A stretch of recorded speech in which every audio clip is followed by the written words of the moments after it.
it's interesting. A fun stat for everyone to keep in mind as they are prospecting is that in 2018, there was roughly 280 billion emails sent globally.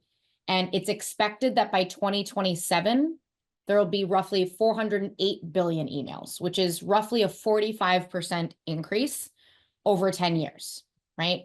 So when you listen to what Steven just shared, I also get a lot of spray and pray.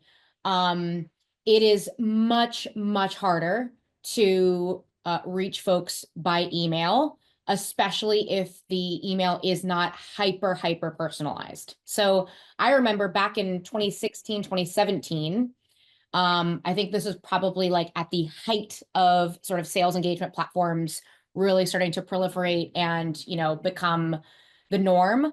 I was in a player coach role at the time, putting probably 20 to 30 people in a sequence per day, booking with extremely high conversion rates, not personalizing at all. And I think this is what many of us probably were experiencing at the time, right? Yep. And so again, I think all of that clutter, all of that noise, it's interesting because LinkedIn actually did a study in 2021 that found that top performers who focused on doing fewer things, but doing them exceptionally well, right, are the ones that are winning, right? And so I'll just piggyback off of Steven's other point, which is like, I can't remember the last time. We all hear omni-channel, right? Which is this concept of leveraging LinkedIn, calls, emails, voicemails, gifting, reaching people through all sorts of different channels. I can't remember the last time that someone reached out to me. I've gotten calls, one call, maybe two. I've gotten 1 or 2 emails.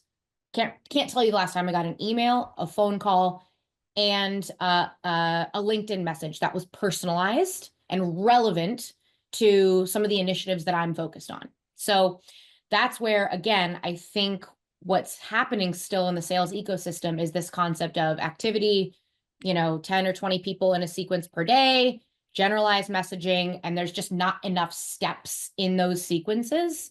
So again, going back to, right, focus on, again, just depending on what segments you're focusing on, whether it's 3, 5, or 10 people in sequence per day.